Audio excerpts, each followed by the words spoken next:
biz rahat şəkildə həmin blindajın önündə düzüldük. Blindajın içəridən qapısı açıldı.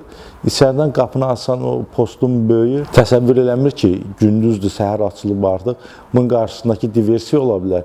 Erməni dilində doeves belə deyə yaşaxana şəkildə soruşdu, yəni sən kimsən, hə, belə bu mənaya gələn bir söz soruşdu. Əhmədov Bəhram Abdülkərimoğlu, Sabirabad rayonunun Yenikənd kəndində doğulmuşam. 96-cı ildən Azərbaycan ordusunda, 1996-cı Azərbaycan ordusunda xidmət edirəm. Onun 2003-cü ildən etibarən 19 il müddətinə xüsusi təyinatlı qüvvələrdə xidmət eləmişəm. Xüsusi təyinatlı qüvvələrdə xidmət eləyərkən onlarla döyüş tapşırığında olmuşam və ən nəhayət 44 günlük müharibədə Hadrut istiqamətində gedən döyüşlərdə yaralanmışam. Bugün bütün cəmiyyətdə birmənalı olaraq xüsusi təyinatların müharibədəki rolu cəmiyyət tərəfindən başa düşülür, qəbul olunur. Bəzən qısqanclıqla yanaşanlar da olur xüsusi təyinatlıların roluna. Mən çox iftixar hissi ilə, qürurla bu bir xüsusi təyinatlı ailəsinin bir parçası olduğuma görə qürur hissi keçirirəm. Ki, həqiqətən yaxşı ki, mən zamanında doğru yolu seçib, gəlib xüsusi təyinatlılara qatılmışam və bugün bu ailənin bir üzvüyəm, bu ailənin bir parçasıyam və bundan qürur duyuram.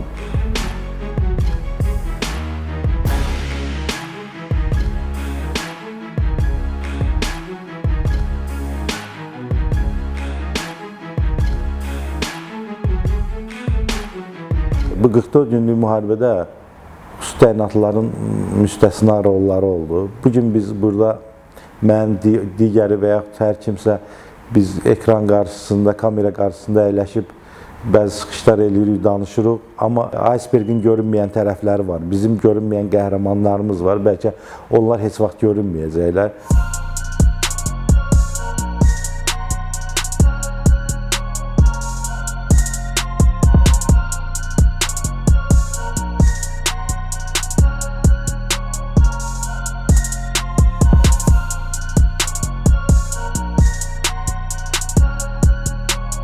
Mən istəyirəm, onlardan başlayaq söhbəti. Onlar nə etdilər? Həqiqətən, mənim yaşıma görə, yəni bizdən sonra gələn nəsil, məndən bir 20 il sonra dünyaya gəlmiş gənclər, bugünkü nəsil müstəsna qəhrəmanlıq göstərdilər bu müharibədə. Mən istəyirəm, onlara olan hörmətimi ifadə edeyim buradan ki, adətən bütün nəsillər özlərindən sonra gələn nəsli bəyənmirlər. İndiki gənclər belələdilər, indiki gənclər belə istəyir tərbiyəsindən, istəyir hər şeyi. Mən demək istəyirəm ki, bu müharibəni həmin bu köhnə nəslin bəyənmədiyi indiki gənclər deyə cümləyə başladıqları gənclər bu müharibəni qazandılar. Və baxmayaraq ki, mənim 20 illik xüsusi təyinatlıda belə təcrübəm var idi. Həmin o gənclər mənə bərabər və yaxud məndən daha üstün döyüş fəaliyyəti sərgilədilər. Bunda kökündə o dayanır ki, biz Azərbaycan türkləri bu torpaqların ən qədim sakinləriyik.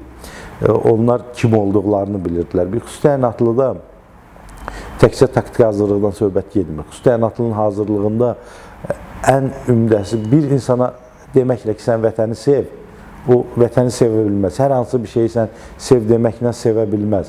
O xüsusi təyinatlı ona görə vətənini bütün varlığı ilə sevirdi ki, o kim olduğunu bilirdi. Bu torpaqların həqiqi sahibləri olduqlarını bilirdi.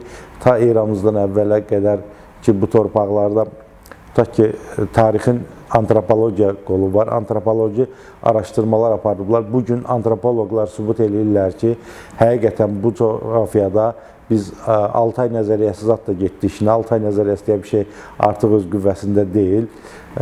Biz bu torpaqlarda yaşamışıq. Bizim bilirsiniz, din dəyişir, dil dəyişir, mədəniyyət dəyişir, hər şey dəyişir. İnsanın antropoloji quruluşu dəyişmir. Bəli, bu antropoloqlar sübut edirlər ki, bizim coğrafiyada aparılan bütün qazıntılar nəticəsindəki kurqanlardan o qəbilə başçısı yerində bastırılan Azərbaycan türküdür. Onun ətrafında bastırılanlarsa Gürcülər, Ermənilər, Qul-Qaravaş yerində bastırılıblar. Və buradan bu meydana çıxır ki, biz erməniləri bu coğrafiyaya biz gətirmişik, Qul-Qaravaş olaraq gətirmişik. Bugün bir xüsusi təyinatlı da o babalarının, əcdadının qul olaraq bura gətirdiyi bir insanlar qarşısında yenilməyi öz qüruruna, öz mənliyinə, öz kişiliyinə sığışdırmadı xüsusi təyinatlılar. Və Buna görə də bu qısa vaxtda biz 4 il itirdiyimiz torpaqları 44 günə bərpa edə bildik ki, bütün xüsusi təyinatlılar bütün varlığı ilə döyüşürdülər. Artıq burada həyatda qalacaqsan, qalmayacaqsan sualları yox idi. Heç kim onu düşünmürdü ki, həyatda qalacaq və yaxud qalmayacaq. Əsas məqsəd o idi ki, məqsədə nail olmaq. Verilən tapşırığın öhdəsindən gəlmək uğruna həmin dediyimiz gənclər bugün fəaliyyətlər icra elədilər, döyüşlər apardılar və həmin məqsədə də gənclərimizlə bir yerdə çatdıq.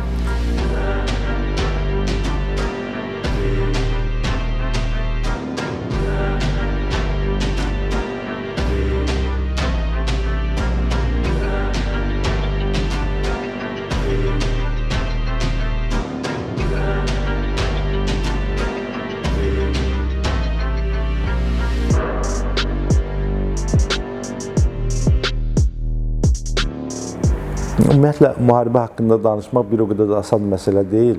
Yadınıza gəlirsə, 2-ci Dünya müharibəsində iştirak eləmiş ağsaqqallardan biz çox az miqdarda görmüşdük. Onlara müharibə barəsində sual verəndə onlar ağlayırdılar. Çünki müharibə başdan ayağa dəhşətdir, müharibə başdan ayağa vəhşətdir. Təsəvvür edin, necə müharibə haqqında iftixar hissi ilə, qürurla danışa bilərsən. Təsəvvür edin, sizin qarşınızda döyüş apardınız, bir tapşırıq yerinə yetirdiniz, 50 erməni əskəri öldü. 2 dənə də qardaşın şəhid oldu. Deyil 50-500 erməni 2 qardaşın eləmir. Onun üçün müharibə haqqında danışmaq mənim üçün biraz ağırdır. Çünki nə qədər qürur verici anlar olsa da bizim çox dəyərli qardaşlarımız da bu məqsəd, məram uğruna şəhid oldular. Onun üçün biraz müharibə haqqında danışmaq mənim üçün çətindir, o qədər də asan deyil. Ümumiyyətlə biz xüsusi təyinatlı haqqında danışırıqsa, gəlin başa düşək əvvəl xüsusi təyinatlı kimdir, nəçidir?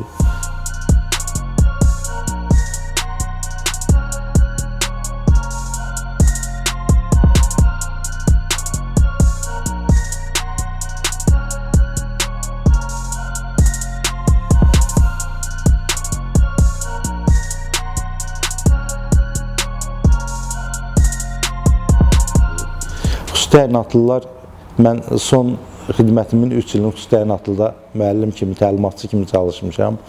O kursu, özün xüsusi təyinatlı bir kursunu keçmək, o nəticəyə nail olmaq tamam başqa bir şeydir. Sən o xüsusi təyinatlını yetişdirmək tamam başqa bir şey. Sən yetişdirən zaman mahiyyəti daha çox anlayırsan, daha çox başa düşürsən. Sizə qısa məlumat üçün deyim ki, yüzlərlə adam xüsusi təyinatlı, 6 aylıq xüsusi təyinatlı kursuna qatılırlar və mən 30 nəfərdən çox o kursu bitirdiyini görməmişəm. Kursun həddindən artıq çox çətinlikləri var və çətinliklər təkcə gözünün qabağından fiziki çətinliklər gəlməsin. Eyni zamanda mənəvi, psixoloji cəhətdən bir çox çətinliklərlə qarşılaşır kursant. Amma nəticə etibarilə o dərk eləyir ki, bu hər şey, bütün sınaqdır, sınaqlar kişi üçündür. Həqiqətən bir kişi xarakterinə sahib olan adamlar məqsədinə çatmaq üçün bütün çətinliklərə dözürlər və xüsusi təyinatlının təsəvvür edin, necə deyim sizə, o müəyyən hazırlıq mərhələləri var ki, bu suda olur, havada olur, dağda olur, bütün çətinlik, meşəli ərazidə olur, ac olur, susuz olur, müxtəlif çətinliklərə dözməklə o 6 aylıq kurs müddətində xüsusi təyinatlılar məqsədlərinə çatırlar. Yenə deyim, xüsusi təyinatlılar çox az yetişirlər. O çətinliklərə dözmək, tab gətirmək. Biz özümüz 300 neçə nəfər başladıq, cəmsi 23 nəfər məzun ola bildik xüsusi təyinatlı kursundan.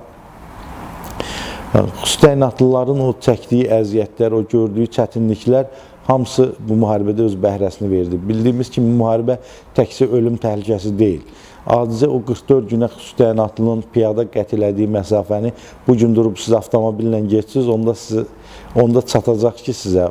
Axı bu insanlar 44 günə bulub bu yolu deyil döyüşlə, döyüşsüz belə getmək çətin məsələdir ki, o çətin dağ relyefində, dağlıq ərazidə həmin o bütün gördükləri çətinliklər, xüsusi təyinatlının o keçdiyi əziyyətlə hamısı öz bəhrəsini verdi. Cənab Ali Başkomanda, sizin rəhbəriniz altında Şuşa şəhəri işğaldan azad edildi. Yaşasın Canavarlı Başkomandan. Eşq olsun Azərbaycan xalqına. Qarabağ Azərbaycandır.